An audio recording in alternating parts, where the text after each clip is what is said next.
घर को मजबूत बनानी है तो छत का आपका मजबूत होना बहुत जरूरी है। छत काफी आपकी मजबूत होनी चाहिए, उस पे किसी तरीके का कोई वाइब्रेशन ना हो और उस पे कोई भी मौसम रहे, उस पे कोई मौसम का फर्क ना पड़े, वो छत सालों साल चलनी चाहिए। तो इस वीडियो में मैं आपको 4 से 5 इंपॉर्टेंट टिप्स बताऊंगा जो कि आपको छत ढलाई से पहले, यानी कि जब छत आप ढलाई करवा रहे हो तो उस टाइम आपको बहुत ही ध्यान रखना है।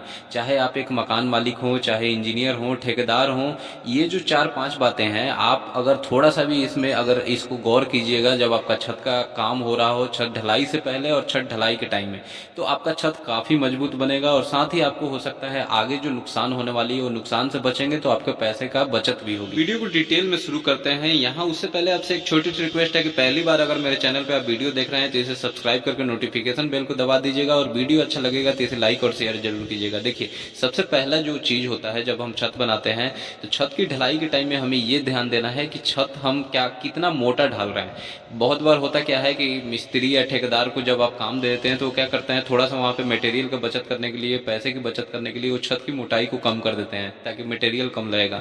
वो वहाँ 5 इंच अगर छत की मोटाई होनी चाहिए तो वहाँ पे 4 इंच ही डालते हैं। तो मैं कहूँगा कि कम से कम जो छत की मोटाई होनी चाहिए वो 5 इंच की होनी चाहिए। आप उसको छत की जब ढलाई हो तो आप एक सरिया वहाँ पे डाल के, सरिया पे आप निशान लगा दें और सरिया डाल के वहाँ पे चेक कर सकते हैं कि कम से कम जो मिनिमम आपको थिकनेस रखनी है छत की वो कितनी रखनी है, 5 इंच। अगली इंपॉर्टेंट चीज है कि ग्रेड ऑफ कंक्रीट, यानी कि कितने रेशियो का हमें मसाला बनाना चाहिए अपने छत के लिए। तो देखिए, आपको M20 ग्रेड का मिनिमम जो है, कम से कम M20 ग्रेड का उसमें मसाला डालना चाहिए। अगर छत को आप चाहते हैं काफी मजबूत बनाया जाए तो M20 ग्रेड कहने का मतलब है कि आपका 1 पार्ट उसमें सीमेंट हो गया, 1.5 पार्ट उसमें सैंड हो गया और 3 पार्ट आपका एग्रीगेट यानी रोड़ी हो गई।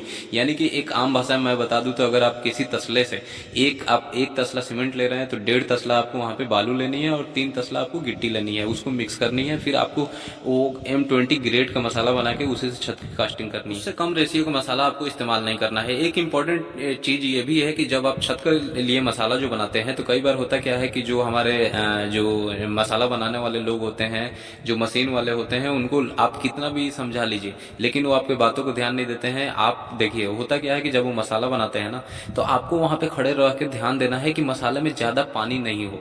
देखिए, M20 ग्रेड जो मैं बताया, अगर M20 ग्रेड का आप मसाला अपने छत में लगा रहे हैं तो उसमें इतना समझ लीजिए कि 1 बोरी का अगर मसाला बन रहा है, 1 बोरी क्या, सीमेंट का 1 बोरी सीमेंट आप डाल रहे हैं तो उसमें ज्यादा से ज्यादा 30 से 35 लीटर ही पानी इस्तेमाल होनी चाहिए। अब लोग, वो मशीन वाले उतना ध्यान नहीं देते हैं, वो बोलते हैं ठीक है ठीक है, आप हट जाते हैं, फिर वो अपने हिसाब से क्या करते हैं, पानी बढ़ा देते हैं।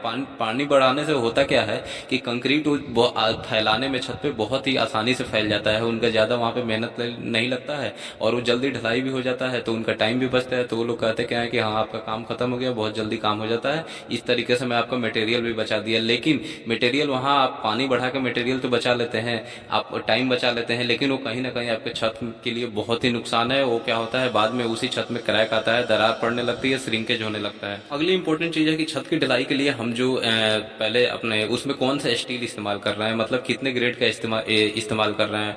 कई बार होता क्या है कि लोग 8 mm सरिया से स्टील वहां पे स्टील बांध देते हैं, 8 mm डाया का। बहुत जगह हमने देखा है कि आर्किटेक्ट लोग जो डिजाइन बनाते हैं वो भी उसमें 8 mm का स्टील बोलते हैं कि इस्तेमाल कर लो। लेकिन दोस्तों, मेरे हिसाब से, एक थंब रूल के हिसाब से देखा जाए तो मिनिमम जो आपको 10 mm से नीचे का सरिया छत में इस्तेमाल नहीं करनी चाहिए। 10 mm का स्टैंडर्ड जो थिकनेस होता है सरिया का, वो छत के लिए, स्ट्रेंथ के लिए बहुत ही अच्छा होता है। जो अगर आप डबल जाल में छत बांध रहे हैं तो आपको 10 mm का ही सरिया मेन बार और डिस्ट्रीब्यूशन बार दोनों में बांधना है। आप 8 mm सरिया ना ही बांधे तो बेहतर है। 8 mm का स्टील बांधने से आपका थोड़ा सा पैसा तो बच जाएगा, लेकिन छत की लाइफ है, हो सकती है वो आगे चल के थोड़ी सी कम हो जाए। एक और इम्पोर्टेंट चीज ये है कि जो सीमेंट, अब सीमेंट क्या है, मार्केट में अब अलग अलग तरीके का आजकल सीमेंट मिलने लगा है। बहुत सारी कंपनियां ऐसी हैं कि वो इतना हाव भाव दिखाती है कि ये सीमेंट इस्तेमाल करो तो छत को ये फायदा होगा और ये इस्तेमाल करो तो ये फायदा होगा, लेकिन उनके चक्कर में आपको नहीं पड़ना है। वो ब्रांड का अपना वो ब्रांडिंग करते हैं, वो क्या करते हैं कि बहुत सारे ऐड वगैरह करते हैं, दिखाते हैं, फिर वो सीमेंट का रेट भी बढ़ा देते हैं। आप मार्केट में जाते हैं 40 से 50 रुपए महंगे सीमेंट उठा के लाते हैं, फिर आप छत को उससे ढलाई करते हैं, लेकिन बाद में देखते हैं कि छत से पानी टपकने लगा, उसमें क्रैक आने लगा, या बहुत तरीके की शिकायतें आने लगती है। तो ज़्यादा आपको उधर नहीं जाना है। आपको सीमेंट लेने से पहले दो ही चीज़ आपको ध्यान रखना है। पहला तो ये आपको जानकारी होना चाहिए कि पीपीसी सीमेंट कौन सा है और ओपीसी सीमेंट कौन सा है। देखिए छोटा सा मैं एक एग्जांपल यहाँ पे दे देता हूँ। ओपीसी सीमेंट से होता ये है कि जब आप छत की ढलाई करते हैं तो वो बहुत जल्दी सेट हो जाता है, मतलब 5-6 दिन में आपका पूरा छत का स्ट्रेंथ मिल जाता है। तो ज़्यादा रेनी सीजन में, मतलब बारिश का महीना है या फिर आप वो ऐसे जगह पे रहते हैं जहाँ ज़्यादा बारिश हो रही है, तो वहाँ पे आप ओपीसी सीमेंट इस्तेमाल कर ले। और नहीं तो नॉर्मल जगह पे हैं तो आप पीपीसी सीमेंट जो अल्ट्राटेक का या एसीसी गोल्ड हो गई, अल्ट्राटेक वेदर प्लस हो गया, या फिर आप पीएससी सीमेंट में जाना चाहते हैं तो लाफार्ज कंक्रीटो सीमेंट इस्तेमाल कर सकते हैं। ये जो सीमेंट है ये पीपीसी सीमेंट भी अच्छी सीमेंट है छत की कास्टिंग के लिए। ये धीरे धीरे 28 दिनों तक उसका स्ट्रेंथ गेन होता है तो छत इस तरीके से काफी मजबूत हो जाती है।